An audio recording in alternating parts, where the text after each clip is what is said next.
question. 2 Sundays ago, you were right there on that chair. And you were saying, you're reeling out your grievances and what the problems are. Because I understand now that some students in federal universities are presently writing exams. And you said that if you and your members begin to down tool or go on strike, it will shut down the activities and the doors of our university. But now, it does look like the federal government did not listen to you. What really happened after the 7-day ultimatum you gave the federal government?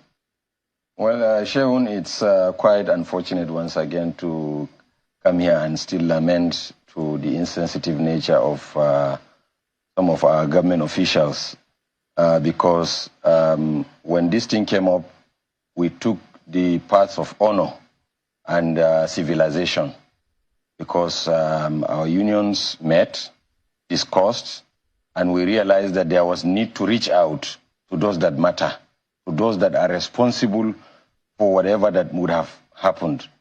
Clearly, we gave them the benefit of the doubt that this could be a mistaken, there's an error somewhere. And we wrote our protest letter to draw the attention of government.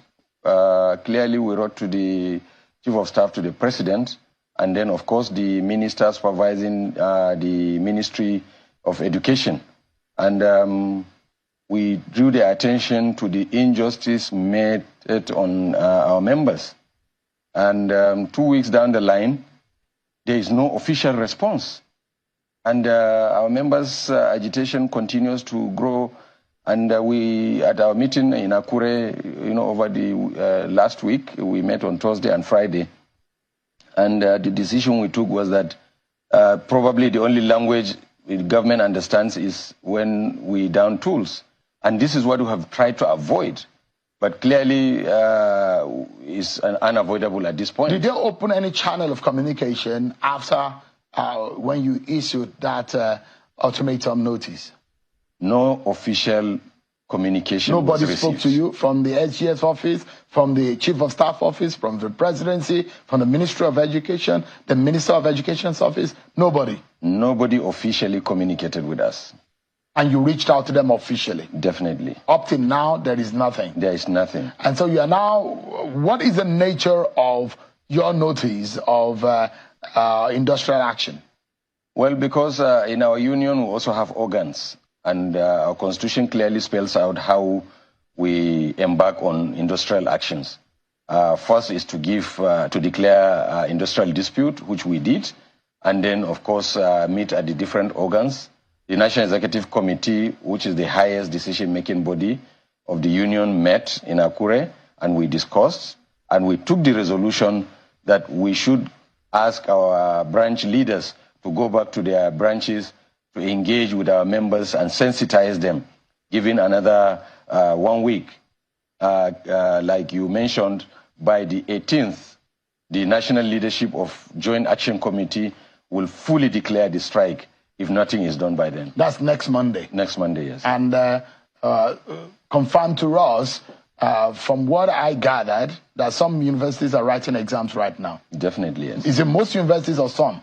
Well, because of the disruptions here and there, the calendar is no longer seamless. It's not longer the same. So there are some that are in different semesters, some in first semesters, some in second semesters. So depending on where they are, but I know clearly there are some universities that, currently, going through their exams. Others have just resumed, and so on and so forth. But it's quite unfortunate that we have to take this painful decision. Like I said, some of us also have our children in such schools. But when we strike, definitely everything is grounded. Because give us an understanding, because we need to start directing the blame or directing the action to those in government that should take action, because never should it happen in this country again where our universities will be shut for another 8 months, for another, even for a day. It doesn't just make sense for universities to be shut and students who have signed a contract with universities owned by government that they will spend 4 years, they end up spending 8 years, 7 years, and 6 years for a 4-year course. It doesn't just make sense.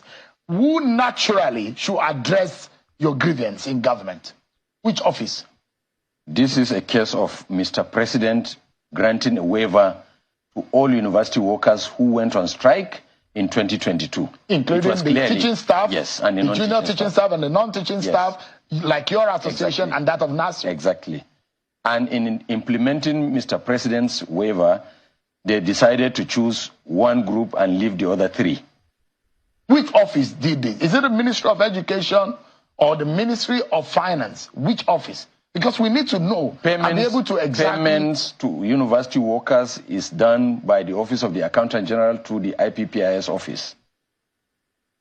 That is how it's done. The Ministry of Education has no hand in this as far as we know. So the directive came from the Office of President, yes, who announced the waiver, yes, and who said, go ahead and pay. Yes. They pay the teaching staff, yes, which is ASU. Yes. But NASU and SANU were left out. Have been left out. Yes. And 4 months now, yes, you have not been paid. Yes. And this is a grievance of 2002. Coming 2022. 2022, rather. Yes. 2022, dovetailing into last year when the president made that, gave that directive. Yes. Give us an understanding. Naturally, should we be holding the Accountant General accountable for this failure? Most definitely, because the memo that came from the presidency was addressed to the finance minister and down to the Accountant General of the Federation. And we are fully aware that this are how things are done. You know, the Accountant General gives the go-ahead to the Director IPPIS to pay university workers, because everything about personnel costs is handled by the IPPIS office. So it's just a case of, like I said the other time I came here, of a directive given and directive being implemented. Have you queried the reason from the Accountant General's office, maybe covertly or overtly? Well, we tried our best to get to know this, but you know, they have a way they operate. And these are not things that we come here and say in the public. No, but is it that the federal government does not have the money to pay you? It's one thing that the president gave the directive. It's another thing that the federal government has the money presently to be able to pay you. Where did they get the money they paid ASU? Maybe they don't have to pay everyone. They don't have enough to pay everyone. I'm just trying to probe to know what the problem really is, because there should be a reason why they left NASU and SANU out of the payment. And this is $1 million question, because no one can answer that apart from them. But what is your intelligence telling you? What are the information? Because your staff are so senior that you know how the system works. Exactly. You must be able to unofficially understand why this has been delayed. Clearly, it's a misplacement of priority. If you leave me, that's what it is. Because if people who work in government clearly knows what it takes to run a system, they shouldn't have, sideline one. It's a chain. The university system is a chain. And you know, in a chain, sometimes the greatest strength is its weakest link. So you do not expect to treat one part of the system, very carefully and then leave others, or they are treated lackadaisically. So whoever that is responsible in this clearly has shown that they do not understand how the system operates. So I am anti-shutting down the university. Is it possible, since you can pinpoint on the office that is lacking or lagging in these, the office of the Accountant General, you fingered that office. Is it possible that your associations picket the office of the Accountant General, Accountant General of the Federation, rather than shutting the doors to the students, innocent students at that? Well, we are a group of civilized people who are intelligent, who have been to school and know exactly how we should operate. We are not a group of gangsters that will just go and shut government offices every now and then. The idea of exposing this to the press and writing letters to government offices and to those who that matter is to draw the attention of the public. There is no one in this country and even beyond that do not know that there is a problem in the system, because we have been on this matter in the last 2 weeks. We have written all those that are supposed to be written, and that we expect that by now those in government should have drawn the attention of those that matter. So where they do not do this... Labor, part of the option of Labor in driving home their point is picketing.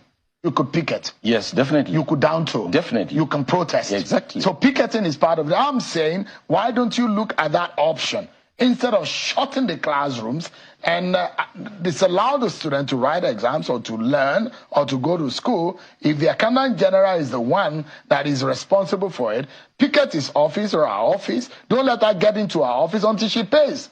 What a labor leader has in his kitty is a toolbox. And in that toolbox are some of the things you have mentioned. And as of today, the decision that we are about to take or have taken is that of a 7 days warning strike to shut the system. And therefore, this will send jitters and signals to those of them in government. Where that fails, of course, other options are also there. And such picketing may not be out of place if we do. And then finally, it could also degenerate into a total shutdown for a period of time that we do not want to envisage. So what we are saying is that we still believe today is Monday, and we expect that we still have Tuesday, Wednesday, Thursday, and Friday for government to act. When they wanted to pay ASU, they started payments over the weekend. So it's not impossible for them to pay. Exactly. So if you receive payment, you will not go. But if you don't receive payment by Monday, you will shut down the university. Definitely, most definitely. And shutting down the university clearly is beyond even how it will affect the students, because it's everybody. There will be no electricity, there will be no water, there will be no security, there will be no hostels for students, and everything, you know, there will be no administration. And to surprise you is that even vice chancellors are involved in this, because VCs have not been paid, registrars have not been paid, bosses have not been paid. So what type of decision, who are those behind it? To be calling people that, it's good that you said it's the accountant general of the Federation's office that is involved in this. The accountant general of the Federation, on behalf of the Nigerian people, we are pleading. We do not want the universities to be shut down again because of unions that are threatening strike. We hope that somebody in government will take action for the sake of our country. We're facing too much troubles already, hardship in the land, than our students and children to be staying at home again. But thank you so much, Mr. Mohammed Ibrahim, President of SAN, for joining us tonight. I appreciate it. Thanks for the opportunity. Yeah, please, I plead with you and your members to please, if possible, picket the accountant general office rather than shutting down the classroom. Please, I'm begging you.